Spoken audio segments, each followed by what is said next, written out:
Chapter 20. JMJ. It's been a great long while since I've had to record any notes outside of the department's purview. Generally speaking, the department discourages us from keeping private records on open cases. However, seeing as how the Lord and I are going to be the only ones reading this message, I think it's all right. Personally, that sounds like a great place to start.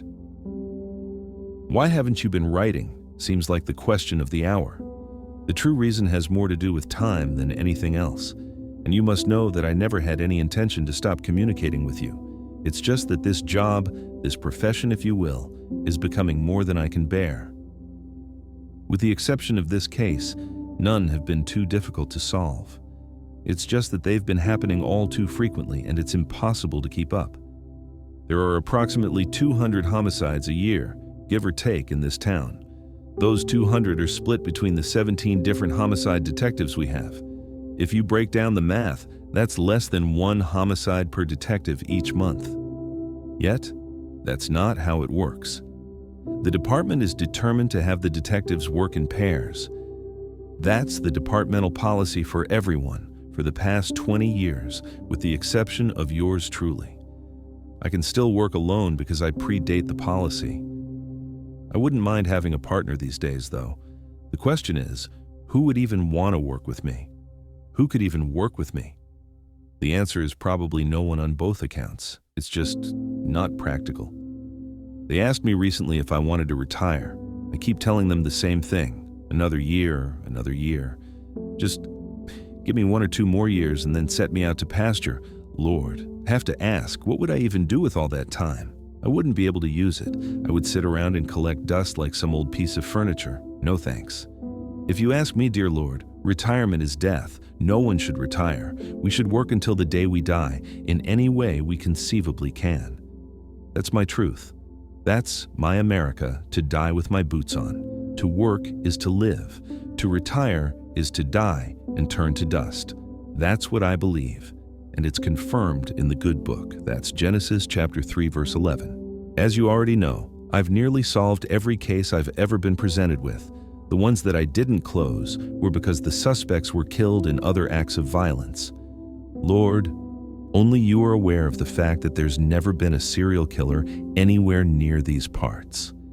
I'd like to think that's partly due to my work.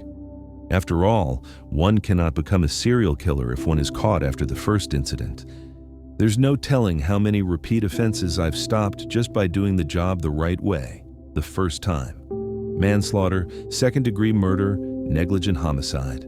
These are all idols of the defense. First-degree murder, the big one that walks hand in hand with capital punishment, that's the one most are guilty of. They plea down their case when the case is weak, but none of my cases are ever that weak. I give the DA everything they need to secure a conviction. If they want to plea, they can plea their way out of the electric chair. They can think about that for the rest of their lives in prison, of course, with no possibility of parole. That's my job. It's who I am. It's what I do. What I do is find murderers, question them, put the pieces together, and weave the perfect rope that's part narrative, part evidence. It's a shame hanging has gone out of style. Hark back to the old days, the frontier days. Dear Lord, those were men who knew how to walk the fine line between a wild, ungovernable, unforgivable wilderness and justice. The law is the law. The truth is the truth. Mankind strives for perfection in both, but only you, my God and my Savior, have achieved perfection in anything. As for me, I made you a promise to be a God-seeker, a righteous person from that first day and every day thereafter. I promised to strive to be sinless, without the smallest blemish, never missing the mark. In return, I asked that you spared me any agonizing and pointless death. Protect me, Lord. I remember asking you to protect me from all the evil thoughts, feelings, and motivations. Just give me the power to cut through it all, and through my trade, I would serve you and all of your servants still alive on earth. I promise to get justice for all your servants taken from you. Dear Lord, you kept your promise, and I've kept mine. Please allow me to keep my promise just a little longer. My Savior, the Redeemer of life, I must confess to you that I come before you once again with a request. I haven't felt this way in many years. I am vexed. I have never broken departmental policy. I've considered it part of my vow after the fact. However, today I must break the departmental policy by putting my personal feelings in writing. I have serious concerns about the case that I've been assigned to. There are many things that simply don't add up, and I can't seem to make any progress. It's the first time I've found myself without my natural intuition. I've had to navigate my way through this labyrinth alone, and I've never encountered so many dead ends.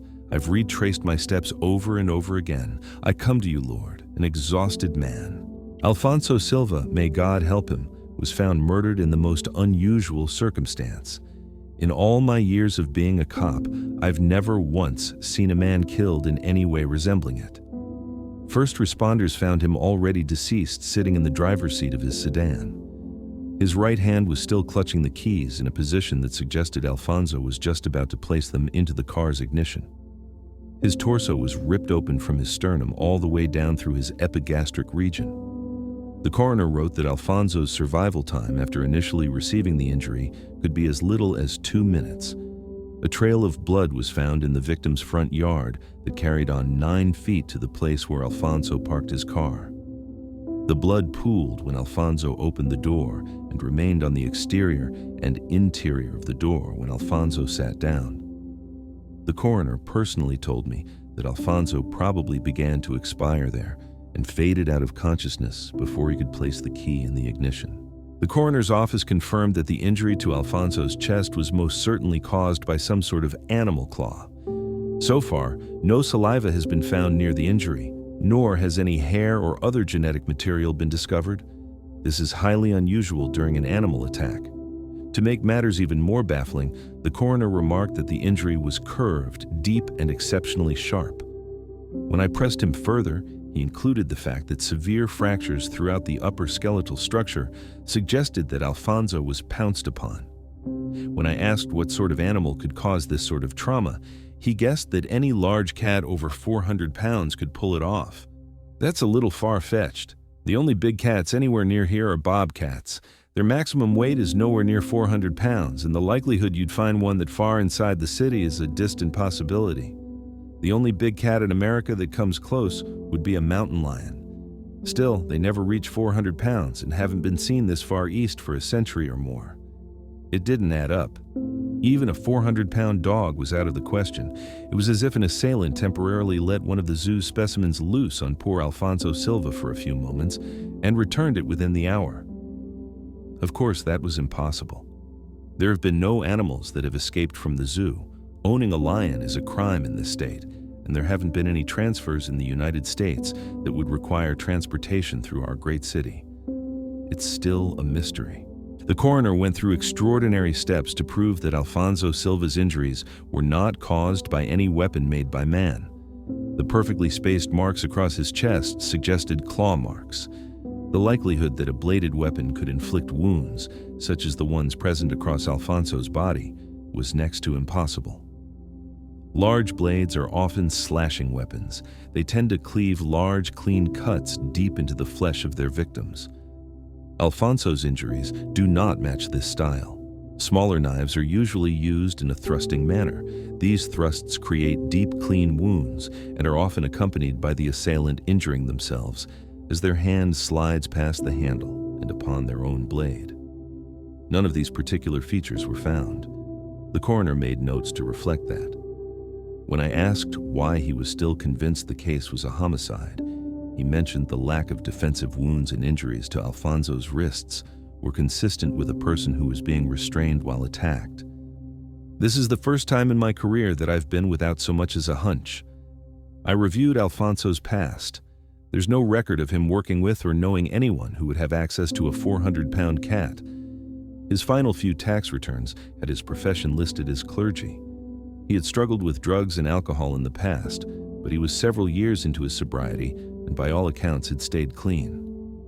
There's no evidence that he got back into drugs and was killed by dealers. No traces of any banned substances have been found in his vehicle or his home. He didn't even have soda in his fridge. It's worth mentioning that Alfonso Silva had found religion a few years back and become enthused enough to dedicate his life to their mission of feeding the poor.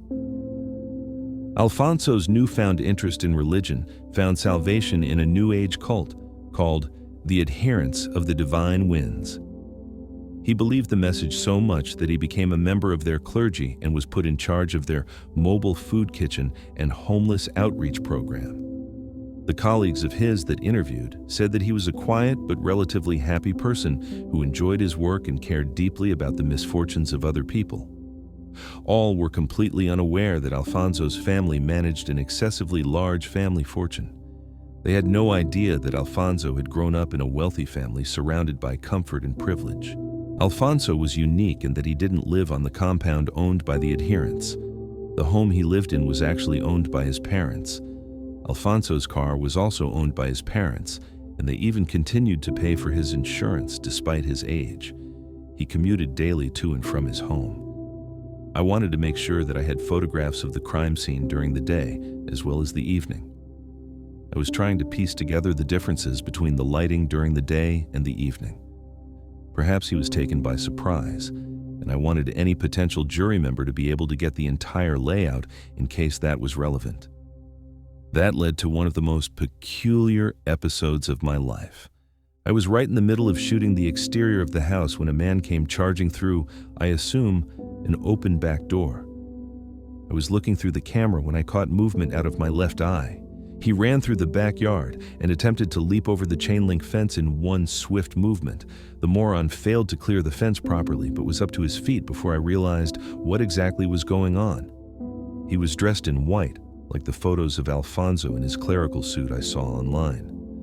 Normally, I would laugh at an adult man tumbling down and landing on his rear end, but this was no laughing matter. As he darted toward a parked car that I hadn't noticed before, I shouted for him to stop. I started running towards him as fast as my old body could move. He dropped his keys just outside the door and took off in a northbound direction. I was so shocked by this that I actually broke protocol and failed to report it until I realized that I couldn't catch him. I ran the plate and called it in. The car was registered as a clerical vehicle owned by the adherents of the Divine Winds. Dispatch let me know their location, and I questioned everyone willing to talk. I saw a photo on the wall and asked them who he was.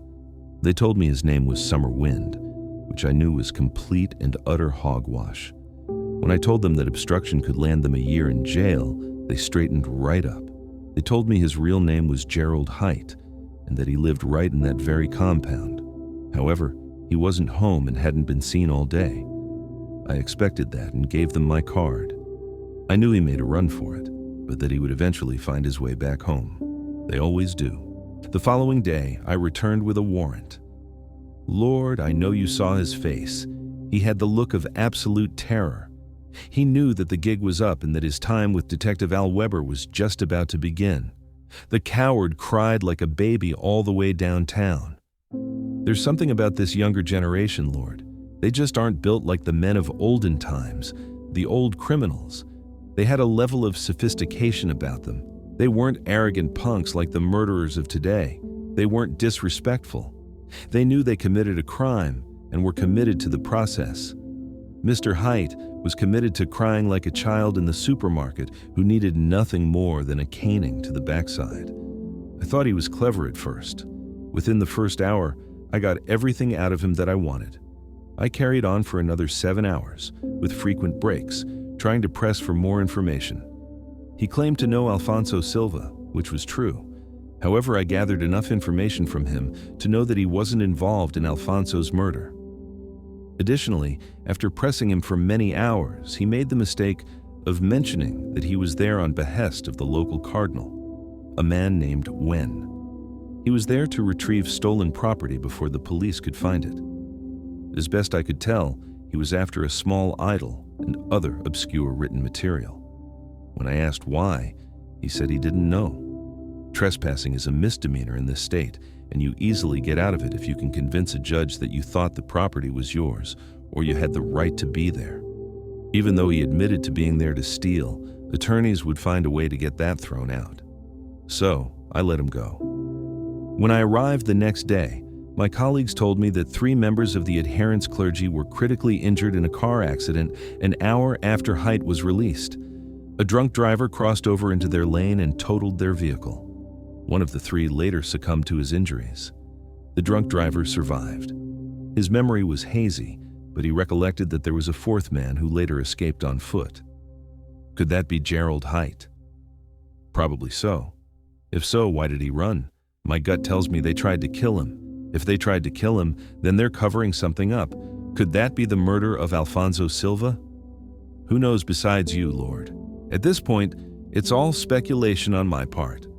I can't bring a drunk as a witness for a second warrant. I've got no cause and no judge in the whole county is going to sign off on anything that flimsy. Besides, I've got no real cause to interview Gerald Height a second time. Therefore, it's business as usual for Ole's Detective Al Weber. I've got to get photos of the home in both daylight and in the evening. There's something like 30 more exotic animal dealers I need to call and check off my list, even though I already know they weren't involved. There's a cat expert at the university I could talk to. There's also the good cardinal. He's been difficult to get on the phone, and he always seems to be off the compound whenever I stop by. Maybe I'll try visiting late in the evening. As for you, my lord, the giver of life, I will continue to keep my end of the bargain. I pray that your will be done, and that you lead me in the right direction. Continue to open doors for me, Lord. Let me be your instrument to punish the wickedness of the earth. Help me get to the bottom of this rotten case, whatever it means. And Lord, let me offer a personal prayer for the family of Alfonso Silva. May they reflect on their son's life, and may that give them some sort of peace. May that draw them closer to your holy presence, and may they seek to reconcile themselves with your holy church. I pray for my own forgiveness, and that you will continue to guide me to walk in your favor. Albert Weber.